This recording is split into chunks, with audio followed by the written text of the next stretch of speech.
விஜயண்ணா, இந்த மேகதாது பிரச்சனை குறித்து தமிழ்நாட்டுல ஒரே ஒரு தலைவர் பேசவே இல்ல. அது நீங்க மட்டும்தான். ஒரு தமிழ்நாட்டுடைய பிரஜையா, இந்த பிரச்சனையில நீங்க என்ன நினைக்கிறீங்கன்னு தெரிஞ்சுக்கிறதுல ஒண்ணும் தப்பு இல்லையே. அந்த மாநிலத்தோட முதலமைச்சர் பேசும்போது, இந்த மேகதாது அணை கட்டுறனால தமிழ்நாட்டு மக்கள் தான் அதிக அளவுல பயன்பெற போறாங்கங்கிற அளவுக்கு அவர் பேசுறாரு. ஆனா நீங்க ஒரு ரிப்போர்ட்டர கூப்பிட்டு கூட நீங்க பேச வேணாம். ஏன் நீங்க ஒரு பதிவு செஞ்சு, இதான்ப்பா நம்மளோட நிலைப்பாடு, இதுதான் நம்ம அரசு பண்ணிட்டு இருக்கு அப்படின்னு சொல்றதுனால ஒண்ணும் தப்பு கிடையாது. நீங்க அங்க போகணும்னு நினைச்சீங்க, அதெல்லாம் கூட வாஸ்தவம் தான். உங்க கூட்டணி கட்சிகள் கூட உங்கள அங்க போகக்கூடாதுங்கிற அளவுக்கு உங்கள விமர்சிச்சாங்க. ஆனா ஒரு முதலமைச்சரா நீங்க ஒரு முயற்சி எடுக்கும்போது, அத மக்கள் உங்களுக்கு ஆதரவா தான் நின்னாங்க. ஆனா இப்ப உங்கள அங்க வர வேணாம்னு சொல்லிட்டாங்க. இப்ப கூட நீங்க இந்த விஷயத்த பத்தி இன்னும் பேசாம இருக்கீங்களே, எல்லா விஷயத்திலயுமே நீங்க அமைதியா இருக்கிறது மக்கள் ஏத்துக்குவாங்களான்னு கேட்டா ஏத்துக்க மாட்டாங்கன்னா, நீங்க ஒரு சில முக்கியமான விஷயங்களை நீங்க பேசிதான் ஆகணும்.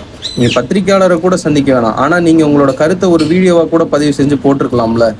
இது ஒரு நியாயமான கோரிக்கை தானே. இதை நீங்க விமர்சனமா எடுத்துக்கிட்டாலும் சரி, எப்படி எடுத்துக்கிட்டாலுமே சரி.